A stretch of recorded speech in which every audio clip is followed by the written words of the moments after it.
Hello students, welcome in physics class. Today we are going to discuss pressure in gases. As we know that just like liquid and solids, gases also exert pressure on the body which comes in its contact. तो gases भी pressure exert करती है. इसके लिए हम कुछ activities को perform करेंगे. Let's see that. As we know that our earth is surrounded by air which is generally referred to as the earth's atmosphere. हमारी अर्थ के राउंड सरफेस के अराउंड एनवल्प होता है गैसेस का, जिसको हम एटमॉस्फेयर बोलते हैं. तो इस एटमॉस्फेयर का प्रेशर भी एक्सर्ट होता है अर्थ के सरफेस पे, जिसको हम अर्थ्स एटमॉस्फेरिक प्रेशर बोलते हैं. So the pressure exerted by air column above us is called the atmospheric pressure, और value of atmospheric pressure is about 10⁵ pascal. As we know that pressure का जो यूनिट होता है वो पास्कल होता है. तो जो एयर का प्रेशर होता है या एटमॉस्फेयर का प्रेशर होता है हम पे, दैट इज़ 10⁵ पास्कल होता है. तो उसके लिए हम कुछ एक्टिविटी परफॉर्म करेंगे कि हाउ द एटमॉस्फेयर और air exert the pressure. Now we will perform an activity to show that air exert pressure. For that we require a tin can, water, a stand and a burner. Now look at that. First place the tin can on the stand and heat it with the burner, and some heat will be produced which drive out the air. Now look at that. Screw the mouth of the can tightly and stop heating the can. Now pour some cold water over it. Now look at that. Now what will be happened? What do you observe? On pouring cold water, the steam inside the can condense into water, leaving a partial vacuum in the can. So the air from outside exert pressure on the walls of the can and crushes it. Look at that. So बच्चे, हुआ क्या कि जैसे ही हमने water can को heat up किया, then उसमें स्टीम प्रोड्यूस हुई. तो उस स्टीम ने क्या किया कि जो कैन में एयर थी उसको बाहर निकाल दिया. देन आफ्टर दैट हमने उसका जो माउथ जो कर दिया उसको बिल्कुल ढक दिया. आफ्टर दैट उस पर कोल्ड वाटर डालने के साथ क्या हुआ कि जो उसके अंदर जो वाटर वेपर थे वो कंडेंस हो गए कूलिंग के कारण, और जो उसके कैन के अंदर का प्रेशर था वो डिक्रीज़ हो गया क्योंकि एयर बाहर निकल गई. तो उसके अंदर जो प्रेशर था वो कम हो गया, और आउटसाइड द कैन प्रेशर ज़्यादा था, एटमॉस्फेरिक प्रेशर ज़्यादा था, जिसके कारण उसकी शेप बिल्कुल चेंज हुई. वो स्क्वीज हो गया, कैन बिल्कुल क्रश हो गया. So it show that air exert pressure. Now we are going to perform other activity to demonstrate atmospheric pressure.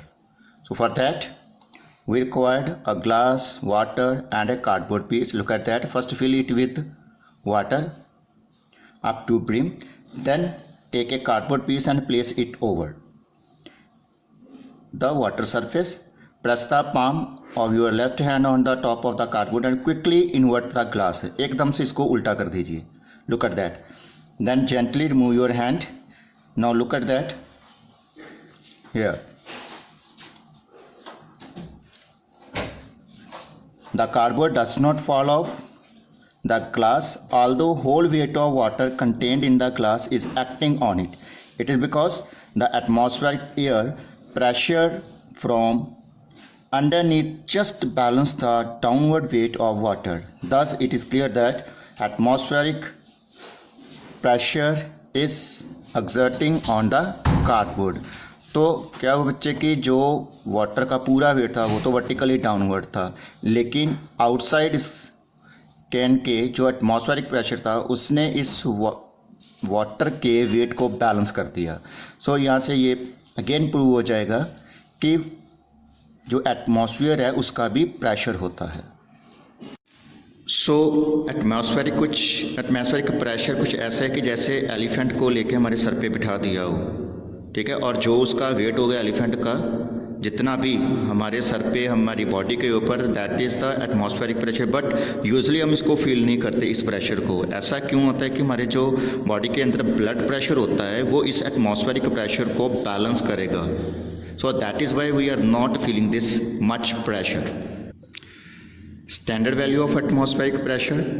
जिस डिवाइस के साथ हम एटमॉस्फेयर का प्रेशर मेज़र करते हैं हम उसको बैरोमीटर बोलते हैं। तो इसमें मर्क्यूरी यूज़ किया जाता है to measure the atmospheric pressure. A barometer measure atmospheric pressure in term of height of mercury column. तो बैरोमीटर डिवाइस है जिसको हम यूज़ करेंगे एटमॉस्फेयर प्रेशर को मेज़र करने के लिए। तो एक्सपेरिमेंटली ये प्रूव किया जाता है कि सी लेवल पे एट 45 डिग्री लैटीट्यूड पे और टेम्परेचर 0 डिग्री सेल्सियस पे तो उसको हम स्टैंडर्ड एटमॉस्फेरिक प्रेशर कंसीडर करते हैं, या हम उसको नॉर्मल एटमॉस्फेरिक प्रेशर भी बोल सकते हैं। तो स्टैंडर्ड वैल्यू जो एटमॉस्फेरिक प्रेशर की होती है is found to be pressure exerted by a mercury column of height 0.76 metre. तो सिंपल बैरोमीटर में मर्क्यूरी यूज़ किया जाता है, तो जो भी उसकी हाइट मर्क्यूरी जितना भी राइज करता है उस ट्यूब में, तो उसकी हाइट ऑलमोस्ट 0.76 मीटर, मतलब 0.76 मीटर तक वो अप करेगा, मूव करेगा अप, और उसके बाद वो उसमें इंक्रीज़ नहीं होगा उसकी हाइट में। इट मीन्स कि जो भी हाइट इसने अटेन किया है मर्क्यूरी कॉलम में, उसका प्रेशर और एटमॉस्फेयर का प्रेशर इस पॉइंट पे आके बैलेंस हो जाता है। तो उसी से हम कैलकुलेट करते हैं एटमॉस्फेरिक प्रेशर की value. So, as we know the density of mercury, that is D equal to 13.6 into 10 raised to power 3 kilogram per meter cube. With the help of this, we can calculate what is the value of the atmospheric pressure. So, P equal to height of mercury column, density of mercury, and gravitational acceleration due to gravity. So put all these values. 0.76 mercury की column की height होती है, density आपको given है, और acceleration due to gravity multiply 9.8. So move these decimals, then we will get 76 by 100. Similarly 136 by 10 multiply 98 by 10 multiply 10 to the power 3. So multiply all these terms, we will get this term. After that 1 2 3 4, after 4 digits we will put the decimal, multiply 10 to the power 3. So some round off इसको करेंगे हम थोड़ा सा, और जो decimal है वो left side को मूव करेगा। सो 1.013, क्योंकि 2 डिजिट फॉलो किया, लुक एट मूव किया थे decimal toward the left side, तो मल्टीप्लाई 10 टू पावर 3 था, यहाँ पे 10 टू पावर 5 आ जाएगा। So we have pressure, atmospheric pressure, और you can see that standard atmospheric pressure या normal atmospheric pressure equal to 1.013 into 10 to power 5 pascal. So there are some factors affecting the atmospheric pressure. Atmospheric pressure is more at sea level, तो sea level पे सबसे ज़्यादा होगा, and gradually decreases as one goes to high and higher altitude. अगर हम ऊपर की तरफ जाएंगे vertically upward, then pressure की वैल्यू कम होती जाएगी। उसका रीज़न ये होता है कि एयर की जो डेंसिटी है ऊपर की तरफ जाते वक्त कम होती जाती है, और अगर एयर की डेंसिटी डिक्रीज होगी तो एटमॉस्फेयर का प्रेशर भी डिक्रीज होगा। In calm weather during winter season, तो सर्दियों में atmosphere pressure at a place it somewhat more, तो सर्दियों में काफ़ी जब ठंड होती है तो क्या होता है कि तब प्रेशर की थोड़ी सी वैल्यू ज़्यादा हो जाती है। On A stormy summer day atmospheric pressure is less, तो एटमॉस्फेयर का प्रेशर लेस होगा जब समर डे में, स्टॉर्मी समर डे होगा, बारिश हो रही होगी, इन दैट केस। तो उसका रीज़न ये है कि जो रेन ड्रॉप्स होते हैं उनकी डेंसिटी कम होती है, जो वाटर वेपर होते हैं हवा में उनकी डेंसिटी कम हो जाती है, तो ओवरऑल डेंसिटी है जो हवा की डिक्रीज़ होने के कारण एटमॉस्फेरिक प्रेशर भी डिक्रीज़ हो जाता है।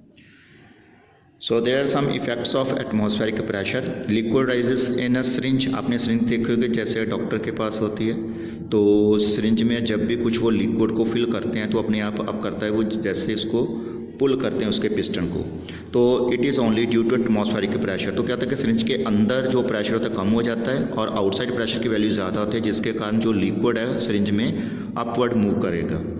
Ink gets filled in a fountain pen due to atmosphere, same reason यहाँ पे फाउंटेन पेन में जो इंक को हम भरते हैं, तो सेम रीज़न कि उसके अंदर एटमॉस्फेयर प्रेशर कम होता है लेकिन बाहर प्रेशर ज़्यादा होने के कारण उसमें राइज कर जाती है। Rubber suction pads are used in hanger knobs to hang clothes and calendars on walls. आपने कई बार देखा होगा शॉप में कि उन्होंने क्लॉथ्स को हैंग किया होता है कि उनके पास रबर पैड होते हैं, वो अंदर से खाली होते हैं, उसको प्रेस करते हैं, उसके साथ वो चिपक जाते हैं, तो होता क्या है कि उसके अंदर जो अगेन प्रेशर वो डिक्रीज़ हो जाता है, क्योंकि उसमें जो एयर होती है वो निकाल दी जाती है और उसके बाहर जो एयर का प्रेशर होता है वो ज़्यादा हो जाता है, तो जिसके कारण उसके साथ चिपक जाते हैं, वो उतरते नहीं है वहाँ से, वो गिरते नहीं है यहाँ से।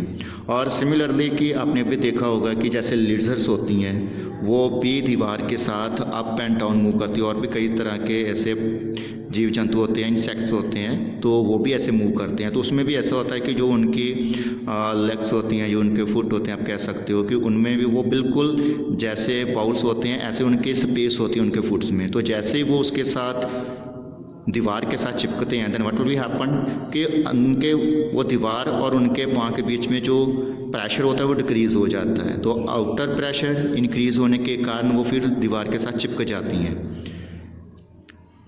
And you are able to suck cold drinks, आपने कोल्ड ड्रिंक्स सक की होगी, पी होगी with the help of the straw. तो आप जैसे उसको सक करते हो तो कोल्ड ड्रिंक उसमें राइज अप कर जाती है। तो उसका भी रीज़न सेम ही है, जैसे ही आपने स्ट्रॉ को सक किया तो उसके अंदर का प्रेशर डिक्रीज़ हो जाता है अगेन। और जो आउटर प्रेशर है कोल्ड ड्रिंक के ऊपर एटमॉस्फेयर का वो ज़्यादा होता है, जिसके कारण वो कोल्ड ड्रिंक है उसमें मूव अप कर जाती है। An astronaut wears a special space suit to maintain the pressure equal to atmospheric pressure. तो जो एस्ट्रोनॉट होते हैं, क्योंकि स्पेस में तो एटमॉस्फेयर होता नहीं है, तो वहाँ पे प्रेशर और हमारा जो बॉडी का अंदर है ब्लड प्रेशर उसको मेंटेन करना होता है। तो उनके पास एक स्पेशल टाइप सूट होते हैं जो वो पहनते हैं, जिसके कारण वो प्रेशर को बैलेंस करते हैं, मेंटेन रखते हैं। And atmospheric pressure decreases with an increase in altitude. At high altitude, atmospheric pressure is low as compared to the blood pressure of a person. The imbalance may cause bursting of blood vessels like nose bleeding. तो जो mountain climber होते हैं, जो mountain पे up जाते हैं, जैसे mount Everest की पीक पे जाते हैं, तो क्या होता है कि जैसे हम हाइट में ऊपर की तरफ जाते हैं, एल्टीट्यूड की तरफ जाते हैं, तो क्या होता है प्रेशर कम हो जाता है। तो उसके कारण क्या हो कि ब्लड का प्रेशर हमारी बॉडी के अंदर वो इंक्रीज़ हो गया, आउटर साइड का जो प्रेशर था एयर का वो डिक्रीज़ हो गया। तो क्या होता है कि सम टाइम जो नोज़ ब्लीडिंग है वो स्टार्ट हो जाती है, जो हमारी ब्लड वेसल्स हैं वो बस्ट हो जाती हैं। So that is why nose bleeding is starting. And when we blow air in a balloon, it bulges out due to pressure exerted by the air filled in it. तो same reason balloons में भी होता है। Balloon के अंदर जैसे ही आप air को ब्लो करते हो then what will be happen, जो फूल जाता है, फैल जाता है। उसका रीज़न ये है कि उसके अंदर जो एयर का प्रेशर वो ज़्यादा था, जिसके कारण वो बल्ज आउट हो जाता है, उसकी शेप चेंज हो जाती है।